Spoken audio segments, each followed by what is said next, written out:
What's good, YouTube? Welcome back to the channel. Today I am excited to bring you some pre-Astral Radiance deck profiles. So I'm going to start it right away with possibly the best deck in format post Astral Radiance. Palkia VSTAR, 2 prize Pokemon, stage 1 essentially. A nightmare to play against, a joy to play with. Huge thanks to Tyler, Tucker, and Mitch for playtesting with me. For those of you lucky souls who got to play the deck, you're welcome. It is not fun to be playing against because it has so many answers and it hits so hard. But with that said, let's jump in and figure out what all the cards do. So we're going to play 4 copies of the Palkia V. Palkia V for 1 water has Domain Ruler or some similar translation that lets you search your deck for a stadium, put it into your hand. Cool. Might see play here and there as we get better stadiums. And then for 3 energy, 2 water and a colorless. Hydro Break. Does 200 damage, and this Pokemon can't attack during the next turn, which is fine. We're not really going to be using this attack. It's more or less put the body out, get it to its V-Star, which is what we're going to talk about next. 3 copies of Palkia VSTAR. This card is disgusting. Do you know what Blizzard Rondo is, Suicune? So, Spatial Swell is that, but better. 60 base damage, plus 20 for each of your opponent's bench or for all bench Pokemon in play. So I believe it caps out at 260. Unfair. Unreal. Because we have Choice Belt, we have Hawlucha, we have Leon, we have ways to make this card hit even harder. It is just a scary card. And going with possibly the best way to play it at the moment, the Intellion engine. So 4 copies of Sobble, Keep Calling is what it's here for, search for 3 other Rapid Strike Pokemon. 4 copies of Drizzile, Shady Dealings. When you evolve it, you search your deck for any trainer card and put it into your hand. Now this is where probably people will defer, different lists, different takes, that kind of thing. I'm playing 2 copies of Shady Dealings Intellion. In this deck, Palkia hits hard enough. The quick shooting damage is not really relevant. It's nice, but it's not always relevant. And 1 copy of the quick shooting Intellion. So consistency is key here. That's my approach. That's what I'm living on. Being able to hunt down your pieces. We play some combo pieces. We play some lock pieces. Terrific. Intellion also can be a backup attacker because I forgot to mention it in the first part. Star Portal, or whatever it's translated into, lets you attach up to 3 water energy from your discard pile to any of your Pokemon in any way you like.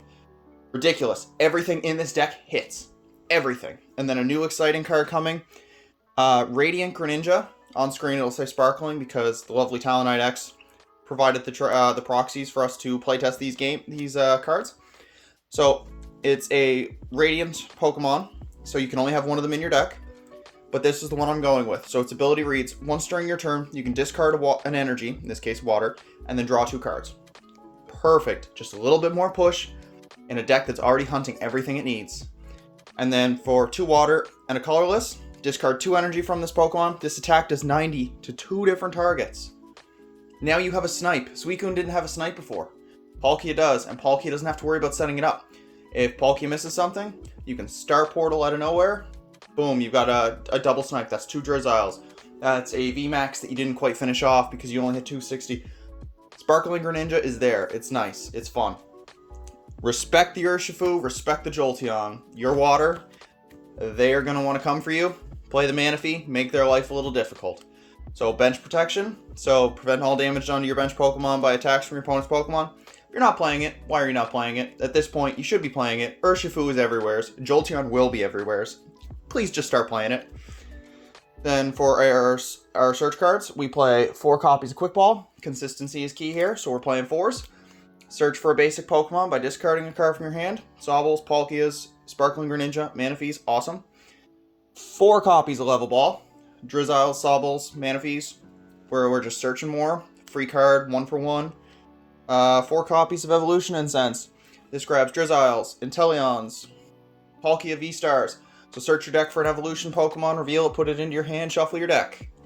And again, this is where personal choice comes in. I'm just doubling down a little more on consistency. 2 copies of Ultra Ball. Discard 2 cards from your hand, search for any Pokemon, put it into your hand. I am not playing around in the playtesting that we've had. It was always better to have too much search rather than not enough. So we just went this route rather than other routes. We are going to play 2 copies of Choice Belt to fix our numbers. So now we're bringing Spatial Swell with full benches up to 290. Ridiculous. There was even times where I didn't even fill my bench, and they were still hitting crazy amounts of damage. Shady Dealings can hit 150 if you needed to as one prizer. Sparkling Greninja can hit the active for 120, that kind of thing. Basically, Choice Belt is another math fixer. Our main movement in the deck, Scoop Up Net. Pick up, reuse the Shady Dealings engine. It's just kind of there. Pick up a damaged Manaphy if they're trying to Yoga Loop you. Sparkling Greninja, you can pick it up and reuse it if you want, which plays into the Star Portal V-Star power. Terrific.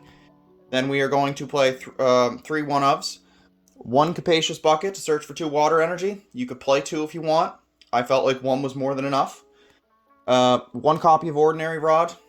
I don't see why people are not playing Recovery. Again, personal choice here. If I have to pitch something early, I want to be able to get it back. And Manaphy is going to be an easy target for a lot of decks, so they're going to want to bring that off, and I'm going to keep bringing it back. And I hate this card. In our playtesting, this was disgusting. Echoing Horn.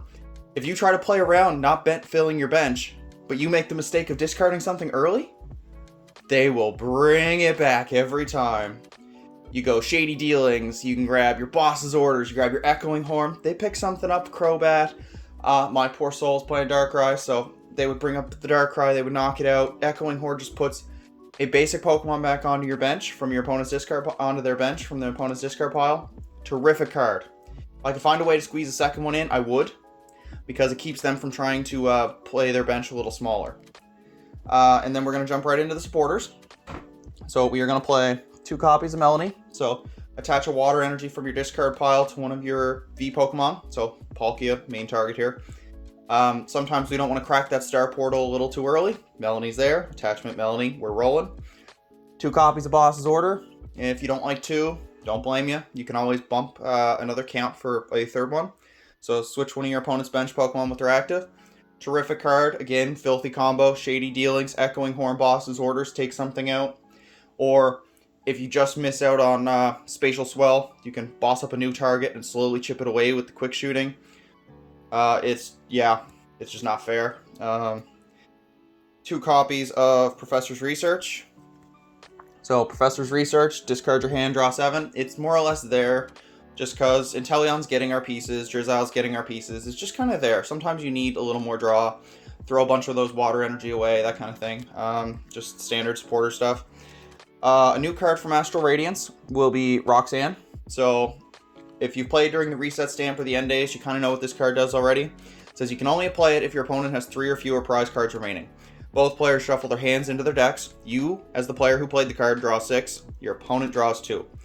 This is a reset stamp for the format. It's not as good because it's a static 6 and 2. However, it can swing turns. It is really, really nasty, and we play 1 copy of another card to really take advantage of it. Hope that lock sticks. We play 1 copy of Raihan. Sometimes you just want to accelerate from the discard pile and search out a missing puzzle piece. I am a huge believer of Raihan, and I will always be pitching Raihan to people. So if you can squeeze in at least 1 copy, it's called a comeback card in my eyes, and you should always be looking at playing it. Big fan of the card. And then we play 2 stadiums. So one of them doesn't really get our ability back into play. We play 1 copy of Path to the Peak. This is more or less to help Roxanne stick. Please, for the love of God, if you plan on playing Star Portal, do not play Path to the Peak until the very last sequence of your turn. Do everything you want to do, then play it. Because Path to the Peak shuts off Sparkling Greninja. Path to the Peak shuts off Palkia VSTAR. Just wait till the end. There's no urgency to play this card. You only play once, so know when to hold it, when to fold it. You practice, you figure it out, that kind of thing. And then we play 1 copy of Training Court. This is more or less, it was smoothing over hands. So sometimes you secret asset with Greninja, discard an energy. Sometimes Training Court's there to get it back. Sometimes it helps just with the Melanie if you have to dump stuff early with Ultra Balls, Quick Balls, that kind of thing. It's also a stadium bump, so realistically, if we see them playing Path to the Peak, hold this card, or we'll search it with a Drizzile, bump it, use that Star Portal rather quickly, and then go from there. But the Training Court is more or less a stadium bump, the 1-of. You could play more, but realistically we didn't need more. And then the last part of the deck, we are playing 8 water energy. So rather than play 7 and 2 buckets, I like the physical cards. I like seeing them because then I can pitch them. So we're playing 8 water energy. So you can play 7, you can play 9. I found 8 was like my sweet spot because you're discarding with Sparkling Greninja, you're discarding with Quick Ball, you're discarding with Ultra Ball. There's plenty of options there, and then the Ordinary Rod hypothetically brings it up to 10, Training Court, you know, yada yada yada. So basically, this deck is disgusting. This deck is my pick for best deck coming out of this Astral Radiance, and I wanted to start with it. Keep an eye out on the channel, as we have many, many games coming. This deck will be seen a lot. This will be the measuring stick for everything else new coming out of Astral Radiance. It is scary. It is good. Reserve it now if you have not. And be prepared to face it. Get your lightning decks ready because Palkia is on its way. If you've stuck around till the end, make sure to hit that subscribe button, leave me a like, drop a comment below, tell me what you're excited for in Astral Radiance, and until next time, take care.